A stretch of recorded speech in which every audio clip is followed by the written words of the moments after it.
তিনজনে মিলে বাড়ি থেকে বেরিয়ে গেছিলাম ঘুরতে। যাবো রামকৃষ্ণ মঠ, অনেকদিন যাওয়া হয় না, আর মানা এত বড় হয়েছে ও কখনো দেখেইনি রামকৃষ্ণ মঠ। তো তার আগে বলে রাখি, আমি এই যে ভিডিওটা করছি এর মধ্যে কিন্তু আমার একটা কোশ্চেন আছে। কোশ্চেনটা আমার সব বন্ধুদের জন্যই, কিন্তু সেই সব বন্ধুদের জন্য স্পেশালি যারা সবসময় বলো যে আমি ফুল ভিডিও দেখে তারপরেই কমেন্ট করি। তো আমিও দেখতে চাই যে কারা ফুল ভিডিও দেখছো, কারণ কোশ্চেনের আনসারটা তবেই তোমরা দিতে পারবে, ফুল ভিডিও না দেখলে তো দিতে পারবে না। যারা পারবে তারা আনসারটা কমেন্টে জানিও, আর যারা পারবে না তারাও কিন্তু কমেন্টের মধ্যে জানিও যে তোমরা জানো না। তো চলো, আমি নিপা, আমার নতুন ব্লগ ভিডিওতে তোমাদের সবাইকে স্বাগত। আমাদের বাড়ি থেকে বেশিক্ষণ সময় লাগে না রামকৃষ্ণ মঠ আসতে। বাইকে বা সাইকেলে আসলে পরে 4 থেকে 5 মিনিট টাইম লাগে। যেহেতু আমরা গজকচ্ছপ, সেই জন্য আমাদের 10 মিনিট টাইম লেগেছিল। আর এই দিকে দেখো ফলের বাগান, আর ভিতরে একটা সুন্দর পুকুরও ছিল, যেটা বাঁধানো ছিল, খুব সুন্দর লাগছিল, কিন্তু সেটা আমি ভিডিওর মধ্যে নিতেই ভুলে গেছিলাম। তো দেখো, তোমার সাথে কথা বলতে বলতে আমি মঠের ভেতরেও চলে এসেছি। জায়গাটা খুবই সুন্দর, খুবই নির্জন।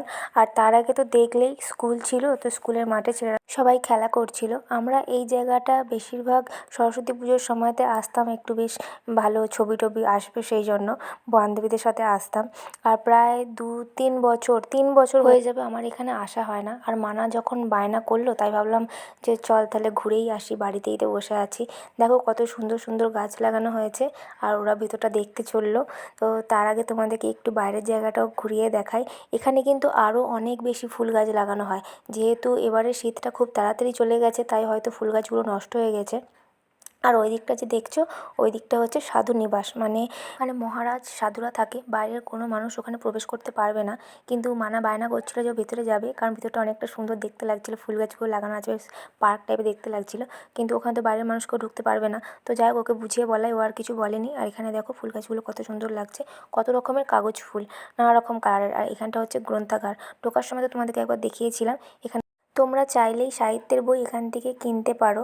আর এই দিকে দেখো এখনও অনেক ফুল গাছ আছে। এগুলো তো সিজন ওয়াইজ ফোটে, মানে শীতকালে ফোটে, অন্য সময় তো আর ফোটে না। তো এবার আসি আমার সেই প্রশ্নতে, যে প্রশ্নের কথা আমি ভিডিওতে প্রথমেই বলেছিলাম। তো দেখো এই যে ফুল গাছগুলো দেখতে খুবই ভালো লাগছে। এটা মনে হয় সিজন ওয়াইজই ফোটে, কিন্তু এর নাম আমি জানি না। তোমাদের জানা থাকলে অবশ্যই কমেন্টের মাধ্যমে আমাকে জানাবে এই ফুলগুলোর নাম। দেখো এখন এই জায়গাটা একদম ফাঁকা, তাই আমি এই সময় একটা ভিডিও নিয়ে নিয়েছিলাম। জয় শ্রী রামকৃষ্ণ পরমহংসদেবের একটু দর্শন করে নাও তোমরা, কারণ আরতির সময় তো এখানে ফোন অ্যালাও না। তবুও আমি লুকিয়ে একটুখানি ভিডিও নিয়েছি, যেটা তোমরা ভিডিও শেষে দেখতে পাবে। আর আমার ভিডিও তোমাদের কীরকম লাগলো অবশ্যই জানাবে।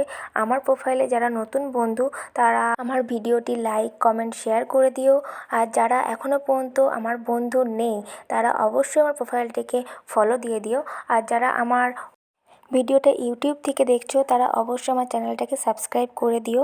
আর কমেন্টের মাধ্যমে জানিও আমার ভিডিও তোমাদের কীরকম লাগছে। চলো এবার সন্ধ্যার দিকে দেখে আসি সবাই।